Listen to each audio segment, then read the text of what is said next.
العالمين والصلاة والسلام على أشرف الأنبياء والمرسلين أما بعد أعوذ بالله من الشيطان الرجيم بسم الله الرحمن الرحیم.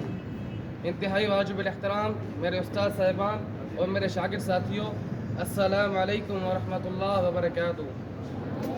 میرے عزیز ساتھیوں، آج جمعۃ المبارک کے بابرکت دن پر حضور اقدس صلی اللہ علیہ وآلہ وسلم کی سیرت کے چند معروضات آپ حضرات کی خدمت میں گوش گزار کرنے کے لیے حاضر ہوا ہوں. تو میرے عزیز دوستو، سیرت النبی کا عنوان وہ عنوان ہے جو میں اللہ کے نبی کے سیرت کے سمندر کی لہروں پر تیرنا شروع کروں تو میں سوچوں کہ سمندر میں ڈوب جاتا ہوں کہ میں اس نبی کی سیرت کی ابتدا، کہ میں اس نبی کی مدحت کی ابتدا کہاں سے کروں. کیوں؟ میں نے تو حدیث کے کتابوں کی ورق گردانی کی ہے، میں نے تو تاریخ کے کتابوں میں پڑھا ہے. میرے نبی کا فرمان ہے کنت نبی و آدم بین الماء والطین. میرے نبی نے کہا میں اس وقت بھی نبی تھا جب آدم علیہ السلام مٹی اور پانی میں تھے. تو میرے ساتھیوں، مجھے بتایا جائے میں اس نبی کی سیرت کی ابتدا، میں اس نبی کی مدحت کی ابتدا کہاں سے کروں جو مٹی اور پانی سے پہلے ہے، جو زمین و زمان سے پہلے ہے، جو مکین و مکان سے پہلے ہے، جو حور و غلمان سے پہلے ہے، جو ارکا کشاں سے پہلے ہے، جو اس سارے جہاں سے پہلے ہے. لیکن اس نبی کی سیرت کی ابتدا کرنے کے لیے عالم جہاں کو چھوڑ کر عالم ارواح میں جانا پڑتا ہے، اور میں عالم ارواح پر نظر ڈالوں تو عالم ارواح میں بھی مجھے اس نبی کے سیرت کے ڈنکے بڑھتے ہوئے نظر آتے ہیں.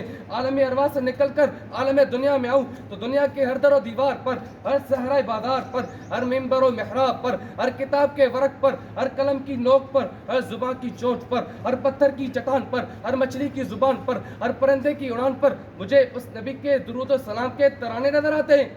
لیکن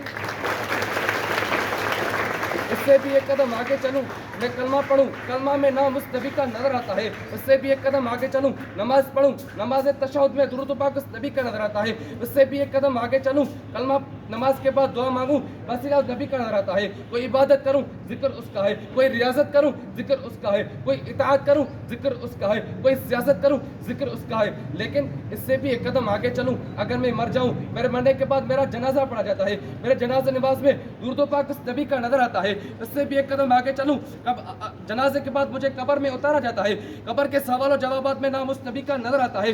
اس سے بھی ایک قدم آگے چلوں، قبر سے اٹھ کر عالم محشر میں چلا جاؤں، عالم محشر میں مجھے اس نبی کے لواء الحمد کا پرچم لہراتا ہوا نظر آتا ہے. اس سے بھی ایک قدم آگے چلوں، جنت، اس سے بھی ایک قدم آگے چلوں، اس سے بھی ایک قدم آگے چلوں، وضع قصر پر جاؤں، وضع قصر کا جام چھڑکتا ہوا نظر آتا ہے. اس سے بھی ایک قدم آگے چلوں، صراط پر اس نبی کی شفاعت برستے ہوئے نظر آتی ہے.